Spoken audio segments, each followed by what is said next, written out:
సంధ్యా theatre వద్ద December 4న జరిగిన ఘటన, ఆ తర్వాత అల్లు అర్జున్ పైన కేసు, రేవంత్ రెడ్డి ప్రభుత్వం అనుసరించిన వైఖరి, అల్లు అర్జున్ ప్రెస్ కాన్ఫరెన్స్, ఈ పరిణామాలన్నీ మనకు తెలుసు.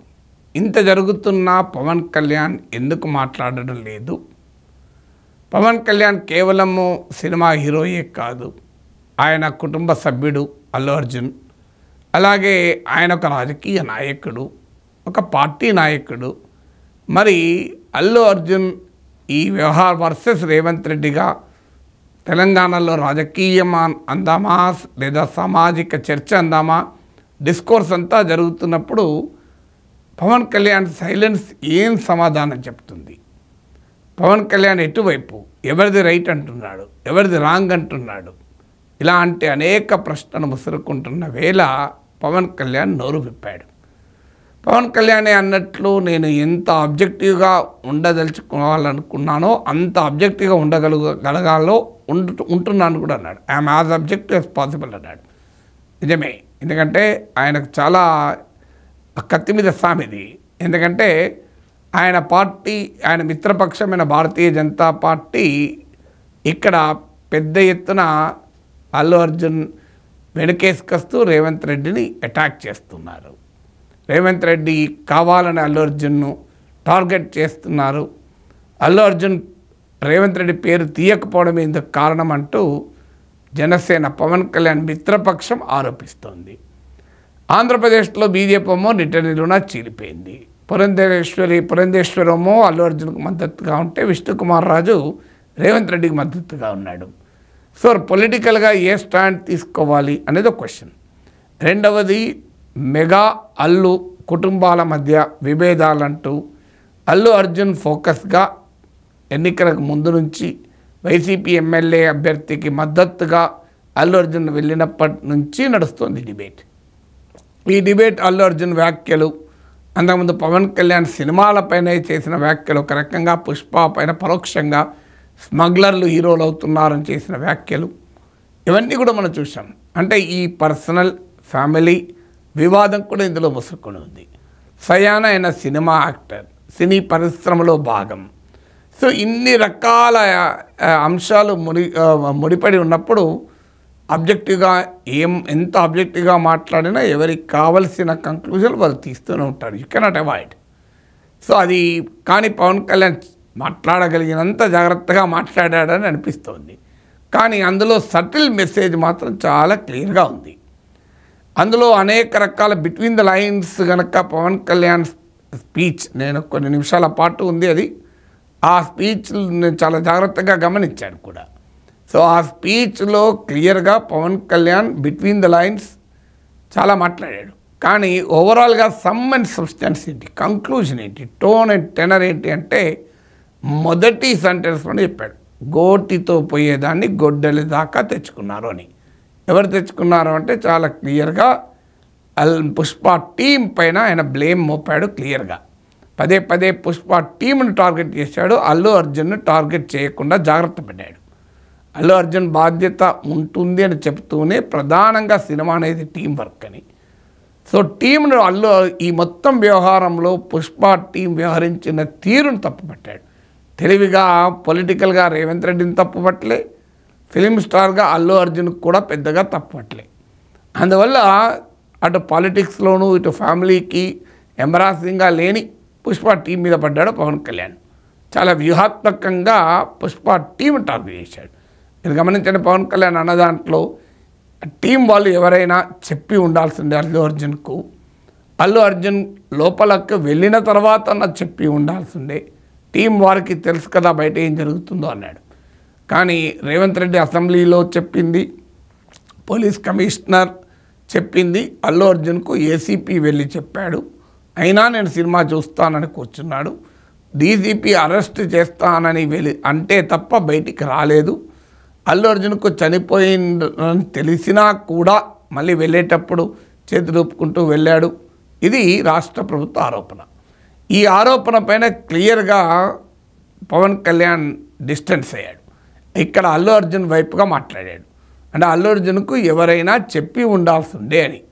అంటే అల్లు అర్జున్ నాకు తెలియదు బయట ఏం జరిగింది, నాకు నెక్స్ట్ డే మార్నింగ్ తెలిసి షాక్ అయ్యాను అని అల్లు అర్జున్ చెప్పాడు. ఇక్కడ అల్లు అర్జున్ వాదనతో అంగీకరించాడు పవన్ కళ్యాణ్. రేవంత్ రెడ్డి వాదనతో అంగీకరించలేదు, పోలీస్ వర్షన్తో అంగీకరించలేదు. అల్లు అర్జున్ చెప్పిన దాన్ని ఆయన సమర్థించాడు. అఫ్కోర్స్ ప్రతి దాంట్లో ముందేం జరిగిందో వెనుకం జరిగిందో నాకు తెలియదు అనుకుంటానే చెప్పాల్సిందంతా చెప్పాడు. సో అందువల్ల పుష్ప టీంను ఓవరాల్గా తప్పంటూ గోరుతో పోయేదాన్ని గుడ్డలతో తెచ్చుకున్నారు. మానవత్వం ఎక్కడో కాన లోపించింది. ఈ మొత్తం వ్యవహారం చూస్తే ఈ తర్వాత దీన్ని ప్రాపర్గా హ్యాండిల్ చేయలేదు, ఇలాంటి పదాలు వాడారు. బహుశా అల్లు అర్జున్ ప్రెస్ కాన్ఫరెన్స్ను ఇండైరెక్ట్గా మాట్లాడినట్టు అనిపించింది. అది నేను కూడా చెప్పాను, అసలు ఆ ప్రెస్ కాన్ఫరెన్సే పెట్టాల్సింది లేకుండా ఒక వీడియో విడుదల చేసి వదిలేయాల్సిందే అని. బహుశా పవన్ కళ్యాణ్ కూడా ఆ డైమెన్షన్ చెప్పినట్టుగా కనిపించింది. ఆ తర్వాత జరిగిన పరిణామాలు రిపిల్ ఎఫెక్ట్గా అవి ఎవరి చేతిలో ఉండవు, దాన్ని సరిగా హ్యాండిల్ చేయలేదు అని. కానీ పవన్ కళ్యాణ్ ఆర్గ్యుమెంట్ను సమర్థిస్తూ పవన్ కళ్యాణ్ తెలిసినాక కూడా సినిమా లోపల చూస్తూ ఉన్నాడన్న ముఖ్యమంత్రి వాదనను, పోలీస్ వాదన పవన్ కళ్యాణ్ అంగీకరించలే. సో అక్కడ పవన్ కళ్యాణ్కి అనుకూలంగా మాట్లాడాడు. ఇక పవన్ కళ్యాణ్ రోడ్ షో చేశాడు అన్నది పోలీస్ ఆరోపణ, ముఖ్యమంత్రి అసెంబ్లీలో ఆరోపణ. దానికి అల్లు అర్జున్ వివరణ ఇచ్చి నేను రోడ్ షో చేయలేదు, కేవలం నాకు అహంకారం అనుకుంటారు, నేను లోపలే ఉంటే నా టీం మా సెక్యూరిటీ వాళ్ళు పోలీస్ వాళ్ళు చెప్పారు మీరు విష్ చేస్తేనే అభిమానులు కదులుతారు అని. పవన్ కళ్యాణ్ దీన్ని సమర్థించాడు. సినిమా హీరో ఆ మాత్రం తన అభిమానులు తన కోసం వచ్చిన వేలాది మందిని క్రియేట్ చేయకుండా ఎలా ఉండగలుగుతాడో ఒక నమస్తే పెట్టకుండా అని. సో అక్కడ రోడ్ షో చేశాడని పవన్ కళ్యాణ్ ప్రభుత్వ వాదనను సమర్థించలేదు.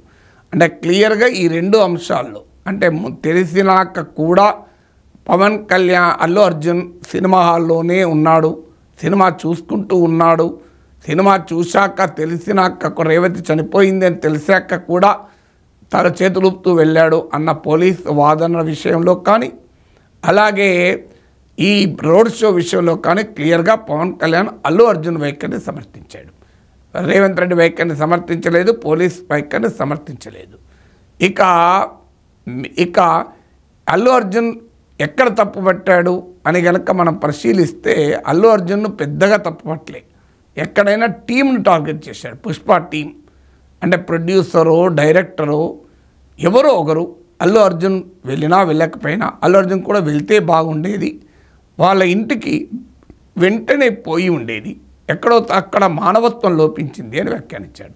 పోయారో లేదో నాకు తెలియదు కానీ అంటూనే పోయి ఉంటే బాగుండేది, సాలిడారిటీ వ్యక్తం చేసి ఉంటే బాగుండేది అంటూ అల్లు అర్జున్ కూడా వెళ్ళాల్సి ఉండే అని చెప్తూ అల్లు అర్జున్ వెళ్ళనందుకు తప్పుపట్టలే. అల్లు అర్జున్ కాకపోయినా ఎవరైనా ఆయన తరఫున వెళ్ళి ఉంటే బాగుండేది అని అక్కడ కూడా చాలా క్లియర్గా టీమును తప్పుపట్టాడు. ఇక అల్లు అర్జున్ రేవంత్ రెడ్డి పేరు చెప్పకపోవడం వల్లనే సీఎంకు కోపం వచ్చింది. అల్లు అర్జున్ పైన కావాలని రేవంత్ రెడ్డి పగబట్టి కక్షపూరితంగా వ్యవహరిస్తున్నాడు, ఇలాంటి ఆరోపణలన్నీ రేవంత్ రెడ్డి పైన పొలిటికల్ సర్కిల్స్ నుంచి వస్తున్నాయి. వాటిని క్లియర్గా పవన్ కళ్యాణ్ ఖండిస్తూ రేవంత్ రెడ్డికి అనుకూలంగా మాట్లాడాడు. ఎందుకంటే ఇక్కడ అల్లు అర్జున్ వర్సెస్ రేవంత్ రెడ్డి వ్యవహారం కాదు, ఇది Revanth Reddy versus opposition, BRS కానీ బీజేపీ కానీ. అందువల్ల అల్లు అర్జున్తో సంబంధం లేదు. ఈవెన్ అల్లు అర్జున్ కూడా ప్రెస్ కాన్ఫరెన్స్లో ప్రభుత్వానికి తప్పు లేదు, ఏ వ్యవస్థది తప్పు లేదని కూడా చెప్పాడు. సో అందువల్ల రేవంత్ రెడ్డి వర్సెస్ అల్లు అర్జున్ ఉన్న చోట క్లియర్గా రోడ్ షో విషయంలో కానీ, సినిమా హాల్లో తెలిసినాక కూడా కూర్చున్నాడు అనే విషయంలో కానీ క్లియర్గా పవన్ కళ్యాణ్ ఇది విత్ అల్లు అర్జున్. కానీ రేవంత్ రెడ్డి వర్సెస్ అల్లు అర్జున్ లేని అంశాలు ఉన్నాయి, అక్కడ మాత్రం క్లియర్గా రేవంత్ రెడ్డి వైపు ఉన్నాడు. సో పవన్ కళ్యాణ్ చాలా చాలా వ్యూహాత్మకంగా మాట్లాడాడు. సో అల్లు అర్జున్తో వివాదం ఉన్న చోట రేవంత్ రెడ్డితో డిఫర్ అయ్యాడు, కానీ ఆ డిఫర్ కూడా చాలా జాగ్రత్తగా డిఫర్ అయ్యాడు. కానీ Allu Arjun versus political opposition ఉన్న చోట మాత్రం Revanth Reddy versus political opposition ఉన్న చోట మాత్రం అవుట్ అండ్ అవుట్ రేవంత్ రెడ్డికి అనుకూలంగా మాట్లాడాడు. ఆ ప్లేస్లో నేనున్నా కేసు పెట్టేవాడిని, రేవంత్ రెడ్డికి ప్రత్యేకంగా ఎందుకు కోపం ఉంటుంది, పేరు మర్చిపోయినందుకు కోపం ఉండే అంత స్థాయికి కాదు, ఆయన చాలా ఎదిగిపోయాడు, ఆయన చాలా నాయకుడు. అసలు రేవంత్ రెడ్డి అన్ని రకాల సాయం చేయాలనో అన్ని రకాల సినీ పరిశ్రమ చేశాడు. సినిమా టికెట్లు పెంచుకొని ఇచ్చాడు, పుష్పకు కూడా పెంచుకొని ఇచ్చాడు, మీకు అల్లు అర్జున్ మామకు కూడా కాంగ్రెస్ నాయకుడు అంటూ ఇవన్నీ చెప్పాడు. ఇవన్నీ సరిగ్గా రేవంత్ రెడ్డి వాదనలు. ఇవన్నీ మీరు ఆస్తక్ ఇంటర్వ్యూలో చూడండి. రేవంత్ రెడ్డి చెప్పిన విషయాలు ఇవన్నీ. మేము సినిమా టికెట్లు పెంచుకొని ఇచ్చాం, బెనిఫిట్ షోలకు అనుమతి ఇచ్చాం, మా అల్లు అర్జున్ మా అత్తగారు తరఫున నాకు బంధువు, వాళ్ళ మామ కాంగ్రెస్ పార్టీ, ఇవన్నీ చెప్పాడు. సో అందువల్ల ఇక్కడ క్లియర్గా రేవంత్ రెడ్డి వర్షన్ను సమర్థించాడు. So Revanth Reddy versus opposition దగ్గర బలంగా రేవంత్ రెడ్డి వైపు ఉన్నాడు. తన మిత్రపక్షమైన బీజేపీ వైపు కూడా లేడు. ఇలాగో ఆంధ్రప్రదేశ్లో తన మిత్రపక్షాన బీజేపీ గందరగోళంలో ఉండడం పవన్ కళ్యాణ్కి అడ్వాంటేజ్ కూడా అయింది. ఎందుకంటే అశ్విని వైష్ణవ్ కేంద్ర బీజేపీ నాయకులు, కేంద్ర మంత్రికి కూడా అల్లు అర్జున్ విషయంలో రేవంత్ రెడ్డిని తప్పుపట్టారు. సో అందువల్ల బీజేపీ అఫీషియల్గా తెలంగాణలోనే కాదు, జాతీయ బీజేపీ కూడా రేవంత్ రెడ్డిని తప్పుపట్టింది.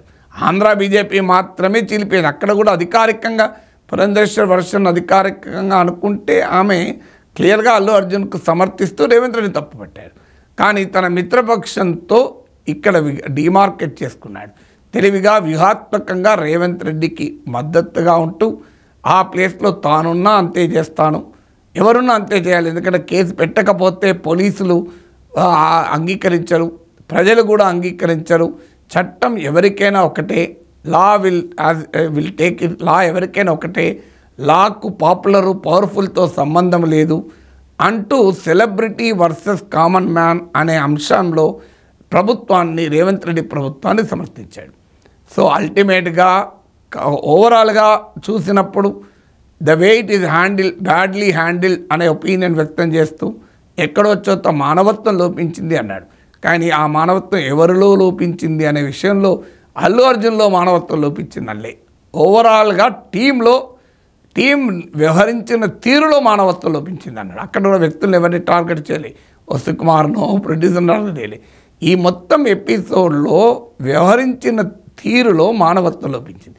అంటే ఈ was not subjectively referring anybody, వ్యక్తిగతంగా ఎవరిని అనలేదు, వ్యవస్థాగతంగా ఆబ్జెక్టివ్గా ఈ మొత్తం వ్యవహరించిన తీరులో ఎక్కడో చోట మానవత్వం లోపించింది, సరిగా హ్యాండిల్ చేయలేదు, గోటితో పోయేదాన్ని గొడ్డలతో దాకా తెచ్చుకున్నారన్నాడు. ఐ థింక్ ఇది the most possible objective manner Pawan Kalyan. ఇంతకన్నా ఆబ్జెక్టివ్గా మాట్లాడడం అంత సులభమేం కాదు. సో అక్కడ ఎలాంటి విమర్శలు రాకుండా అల్లు అర్జున్ను మళ్ళీ రేపొద్దు నుంచి మెగా అల్లు అంటూ కథనాలు రాకుండా పొలిటికల్గా ఎక్కడ ఎలా ఉండాలో అలా ఉన్నాడు, వ్యక్తిగతంగా ఎలా ఉండాలో అలా ఉన్నాడు. సో ఓవరాల్గా వెరీ టైట్ వాకింగ్ చేశాడు. సో పవన్ కళ్యాణ్ చాలా జాగ్రత్తగా వ్యూహాత్మకంగా చిక్కడు దొరకడు అనే రీతిలో సో చాలా సూటిగా సమాధానాలు చెప్తూ కూడా అల్లు అర్జున్ వైపు ఉన్నాడా, రేవంత్ రెడ్డి వైపు ఉన్నాడా అంటే ఇద్దరి వైపు ఉన్నాడు. ఎవరి వైపు లేడా అంటే ఎవరి వైపు లేడు. సో అసలు కీలకమైన అంశాలు పోలీస్ పర్మిషన్ ఉందా లేదా, పోలీసు పర్మిషన్ ఇవ్వకపోయినా ఎందుకు వెళ్ళాడు అల్లు అర్జున్, ఇలాంటి అంశాలపైన సమాధానం చెప్పలేదు. కానీ అక్కడ మళ్ళీ కూడా అన్నాడు, సినిమా హాల్కి ఎందుకు పోతాడు ఒక హీరో అంటూ అల్లు అర్జున్ వాదన సమర్థించాడు. మీరు గమనిస్తే సో తాను ఒక ప్రశంస కోరుకుంటాడు, తప్పు కాదు కదా, ఎవరైనా తాను నటించిన దానికి ప్రజలు ఎలా స్పందించాలో కోరుకుంటాడన్నాడు. అదే సమయంలో తాను పోవడం లేదు, చిరంజీవి ముసుగేసుకొని వెళ్ళేవారు అన్నాడు. సో అందువల్ల అల్లు అర్జున్ పోవడం తప్ప ఒప్ప అంటే అల్లు అర్జున్ చేసిన తప్పేమీ కాదు, తాను మాత్రం పోయేవాని కాదు అన్నాడు. మరి ఎలా అర్థం చేసుకోవాలి? అందువల్ల యాజ్ అబ్జెక్టివ్ యాజ్ పాసిబుల్ అని అన్నాడే, ఆ పని చాలా తెలివిగా చేశాడు పవన్ కళ్యాణ్.